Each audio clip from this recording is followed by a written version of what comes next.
Hey there, Python enthusiasts! Welcome back to the 100 Days of Python series. Today is day 22, and we're diving into working with JSON and CSV data. In this video, we'll cover reading and writing JSON files, parsing JSON data, and handling CSV files and data manipulation.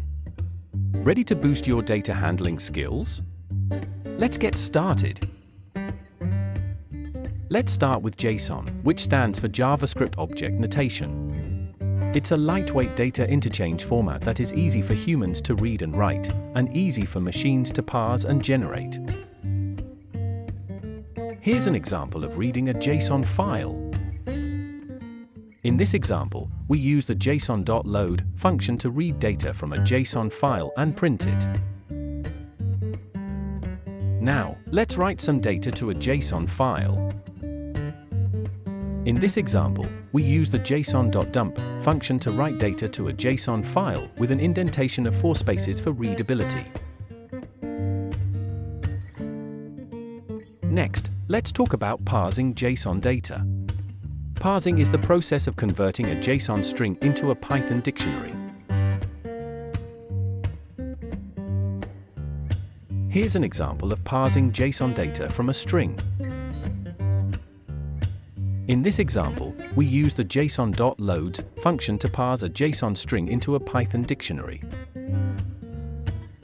You can also convert a Python dictionary back into a JSON string. Here, we use the JSON.dumps function to convert a Python dictionary into a JSON string with an indentation of 4 spaces for readability. Finally, let's talk about handling CSV files. CSV stands for comma-separated values, and it's a simple format for storing tabular data, such as a spreadsheet or database. Here's an example of reading a CSV file. In this example, we use the CSV.reader function to read data from a CSV file and print each row. Now, let's write some data to a CSV file. In this example, we use the CSV.writer function to write data to a CSV file, row by row. For more advanced CSV handling, you can use the dictReader and dictWriter classes, which work with dictionaries instead of lists.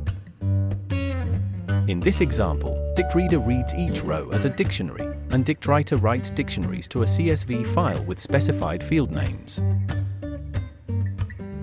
And there you have it, folks, an in-depth look at working with JSON and CSV data in Python. You've learned how to read and write JSON files, parse JSON data, and handle CSV files for data manipulation. If you found this video helpful, don't forget to hit the like button, subscribe, and ring that bell for more awesome Python content. See you tomorrow for day 23. Keep coding.